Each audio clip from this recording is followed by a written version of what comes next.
ಆ ಬೆಳಗ್ಗೆ ಎದ್ದ ತಕ್ಷಣ ನಾವು ಕುಡಿಯುವ ಬಿಸಿ ಬಿಸಿ ಹಾಲಿನ ಬಗ್ಗೆ ಒಮ್ಮೆ ಯೋಚಿಸೋಣ. ಖಂಡಿತ.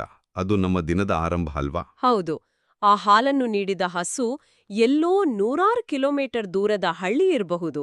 ಆದರೆ ಆ ಹಾಲು ಕೆಡದಂತೆ ಸರಿಯಾದ ಸಮಯಕ್ಕೆ ನಮ್ಮ ಮನೆಗೆ ಹೇಗೆ ಬರುತ್ತೆ? ಅಥವಾ ನಾವು ಆಡುವ ಆಟಿಕೆ ಫ್ಯಾಕ್ಟರಿಯಿಂದ ನಮ್ಮ ಕೈಗೆ ಹೇಗೆ ಸೇರುತ್ತೆ?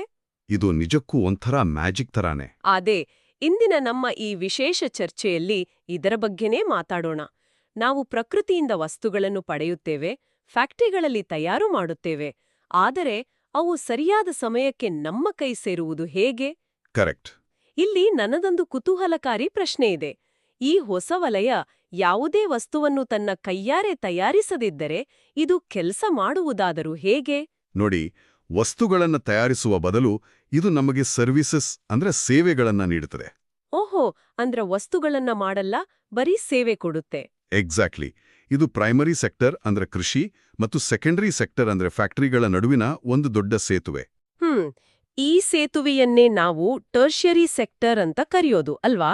ಹೌದು. ಇದರಲ್ಲಿ ನಾವು ಕಲಿಬೇಕಾದ ಮುಖ್ಯ ಇಂಗ್ಲಿಷ್ ಪದಗಳು ಏನಪ್ಪಾ ಅಂದ್ರೆ ಲಾಜಿಸ್ಟಿಕ್ಸ್ ಮತ್ತೆ ವೇರ್ಹೌಸಿಂಗ್. ವೇರ್ಹೌಸಿಂಗ್ನಂದ್ರೆ ದೊಡ್ಡ ಬಿಲ್ಡಿಂಗ್ಗಳಲ್ಲಿ ವಸ್ತುಗಳನ್ನು ಸೇಫ್ ಆಗಿ ಕಾಪಾಡುವುದು. ಆಮೇಲೆ ಟ್ರಾನ್ಸ್ಪೋರ್ಟೇಷನ್ ಕೂಡ ಬರುತ್ತೆ ಅನ್ಸತ್ತೆ. ಅಂದ್ರೆ ಟ್ರಕ್, ರೈಲು, ಹಡಗು ಇವೆಲ್ಲ. ಖಂಡಿತ. ಇದರ ಜೊತೆಗೆ ಟ್ರೇಡ್ ಅಂದ್ರೆ ಖರೀದಿ ಮತ್ತು ಮಾರಾಟ ಹಾಗೂ ಕಮ್ಯುನಿಕೇಷನ್ ಕೂಡ ಇದೆ. ವಾವ್! ಹಾಗಾದ್ರೆ ನಮ್ಮ ದೈನಂದಿನ ಜೀವನದಲ್ಲಿ ಎಜುಕೇಷನ್ ನೀಡೋ ಟೀಚರ್ಸ್, ಹೆಲ್ತ್ ಕೇರ್ ನೀಡೋ ಡಾಕ್ಟರ್ಸ್ ಕೂಡ ಇದರಲ್ಲೇ ಬರ್ತಾರಾ? ಹೌದು. ಬ್ಯಾಂಕಿಂಗ್ ಮತ್ತು ನಮಗೆ ಸೈಕಲ್ ರಿಪೇರಿ ಮಾಡಿಕೊಡುವರು ಕೂಡ ಈ ಟರ್ಷಿಯರಿ ಸೆಕ್ಟರ್ನ ಭಾಗನೇ. ನನಗೊಂದು ಅದ್ಭುತವಾದ ಹೋಲಿಕೆ ಹೊಳಿತಾ ಇದೆ. ಉಳಿದ ವಲಯಗಳು ಮನೆ ಕಟ್ಟುವ ಇಟ್ಟಿಗೆಗಳಾದ್ರೆ ಈ ಟರ್ಷಿಯರಿ ಸೆಕ್ಟರ್ ಆ ಇಟ್ಟಿಗೆಗಳನ್ನು ಭದ್ರವಾಗಿ ಅಂಟಿಸುವ ಗಮ್ ಇದ್ದಾಗೆ. ಬಹಳ ಚೆನ್ನಾಗಿ ಹೇಳಿದ್ರಿ. ಥ್ಯಾಂಕ್ಸ್. ಈಗ ಈ 3 ವಲಯಗಳು ಒಂದಕ್ಕೊಂದು ಹೇಗೆ ಸಹಾಯ ಮಾಡುತ್ತವೆ ಅಂತ ನೋಡೋಣ. ಅದೇ ಹಸುವಿನಿಂದ ಹಾಲಿನ ಲೋಟದವರೆಗಿನ ಪಯಣ. ಇದನ್ನೇ ನಾವು ಪ್ರೊಡಕ್ಷನ್ ಚೈನ್ ಅಥವಾ ವ್ಯಾಲ್ಯೂ ಚೈನ್ ಅಂತ ಕರೆಯೋದು. ಇದು ಫಸ್ಟ್ ಶುರುವಾಗೋದು ಪ್ರೈಮರಿ ಸೆಕ್ಟರ್ನಲ್ಲಿ. ಅಂದ್ರೆ ನಮ್ಮ ಹೈನುಗಾರಿಕೆ ಅಥವಾ ಡೇರಿ ಫಾರ್ಮ್ಗಳಿಂದ. ಕರೆಕ್ಟ್. ಅಲ್ಲಿಂದ ಹಾಲು ಸೆಕೆಂಡರಿ ಸೆಕ್ಟರ್ಗೆ ಅಂದ್ರೆ ಫ್ಯಾಕ್ಟರಿಗೆ ಬರುತ್ತೆ. ಅಲ್ಲಿ ಏನೇನ್ ಮಾಡ್ತಾರೆ? ಅಲ್ಲಿ ಪ್ರಾಸೆಸಿಂಗ್ ನಡೆಯುತ್ತೆ. ಅಂದ್ರೆ ಹಾಲನ್ನು ಕ್ಲೀನ್ ಮಾಡೋದು, ಪಾಶ್ಚರೀಕರಣ ಮಾಡೋದು, ಬೆಣ್ಣೆ ಮತ್ತೆ ಚೀಸ್ ಮಾಡೋದು. ಆಮೇಲೆ ಹಾಲು ಪ್ಯಾಕ್ ಆಗಿ ಆಮೇಲೆ ಬರೋದೇ ನಮ್ಮ ಟರ್ಷರಿ ಸೆಕ್ಟರ್. ಡಿಸ್ಟ್ರಿಬ್ಯೂಷನ್ ಮತ್ತು ಟ್ರಾನ್ಸ್ಪೋರ್ಟೇಷನ್ ಮೂಲಕ ಆ ಹಾಲು ನಮ್ಮ ಮನೆ ಹತ್ರದ ರೀಟೇಲ್ ಅಂಗಡಿಗೆ ಬರುತ್ತೆ. ಇದೊಂದು ಅದ್ಭುತವಾದ ಟೀಮ್ ವರ್ಕ್ ಅಂತಾನೆ ಹೇಳ್ಬೋದು. ಹೌದು. ಈ ಅದ್ಭುತ ಟೀಮ್ ವರ್ಕ್ ಅನ್ನು ಇಂಟರ್ ಡಿಪೆಂಡೆನ್ಸ್ ಅಂತಾರೆ. ಇಂಟರ್ ಡಿಪೆಂಡೆನ್ಸ್ ಅಂದ್ರೆ ಒಬ್ರಿಗೊಬ್ರು ಸಹಾಯ ಮಾಡ್ಕೊಳ್ಳೋದು. ಎಕ್ಸಾಕ್ಟ್ಲಿ. ಇದು ಸೈಕಲ್ ಚಕ್ರಗಳಿದ್ದಂಗೆ. ಒಂದು ಚಕ್ರ ನಿಂತ್ರೂ ಇಡೀ ಸೈಕಲ್ ಬಿದ್ದು ಹೋಗುತ್ತೆ. ನಿಜ. ಆದ್ರೆ ನನಗಿಲ್ಲೊಂದು ಡೌಟ್ ಬರ್ತಿದೆ.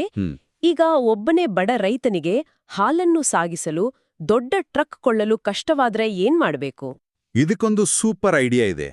ಆಗ ರೈತರೆಲ್ಲ ಒಗ್ಗೂಡಿ ಕೋಆಪರೇಟಿವ್ ರಚಿಸ್ತಾರೆ. ಕೋಆಪರೇಟಿವ್ ಅಂದ್ರೆ ಎಲ್ಲರೂ ಸೇರಿ ಒಂದು ಗುಂಪು ಮಾಡ್ಕೊಳ್ಳೋದಾ? ಹೌದು. ಅಲ್ಲಿ ಕಲೆಕ್ಟಿವ್ ಡಿಸಿಷನ್ ಮೇಕಿಂಗ್ ಇರುತ್ತೆ. ಅಂದ್ರೆ ಎಲ್ಲರೂ ಒಟ್ಟಾಗಿ ತೀರ್ಮಾನ ತಗೊಂಡು ಪ್ರಾಸೆಸಿಂಗ್ ಮಷೀನ್ ಮತ್ತು ಟ್ರಾನ್ಸ್ಪೋರ್ಟೇಷನ್ ವ್ಯವಸ್ಥೆ ಮಾಡ್ತಾರೆ. ವಾವ್! ಅಂದ್ರೆ ಅವರೇ ಸ್ವಂತ ಟ್ರಕ್ ತಗೋಬಹುದು. ಖಂಡಿತ. ಬೇಕಿದ್ರೆ ಬೇರೆ ದೇಶಗಳಿಗೆ ಎಕ್ಸ್ಪೋರ್ಟ್ ಕೂಡ ಮಾಡ್ಬೋದು. ಇದರಿಂದ ಆ ಮಿಡಲ್ ಮೆನ್ ಕಾಟ ತಪ್ಪುತ್ತೆ ಅಲ್ವಾ? ಹೌದು. ಕಡಿಮೆ ಬೆಲೆಗೆ ಖರೀದಿಸಿ ಹೆಚ್ಚು ಬೆಲೆಗೆ ಮಾರುವ ಮಧ್ಯವರ್ತಿಗರ ಕಾಟ ತಪ್ಪುತ್ತೆ. ಇದರಿಂದ ರೈತರಿಗೆ ಹೆಚ್ಚು ಹಣ ಸಿಗುತ್ತೆ.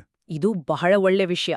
ಸೊ ಹೈನುಗಾರರಿಂದ ಹಿಡಿದು ಟ್ರಾನ್ಸ್ಪೋರ್ಟೇಷನ್ ಡ್ರೈವರ್ ಮತ್ತು ರೀಟೇಲ್ ಅಂಗಡಿಯವರವರೆಗೆ ಎಲ್ಲರೂ ಈ ದೊಡ್ಡ ಟೀಮ್ನ ಹೀರೋಗಳು.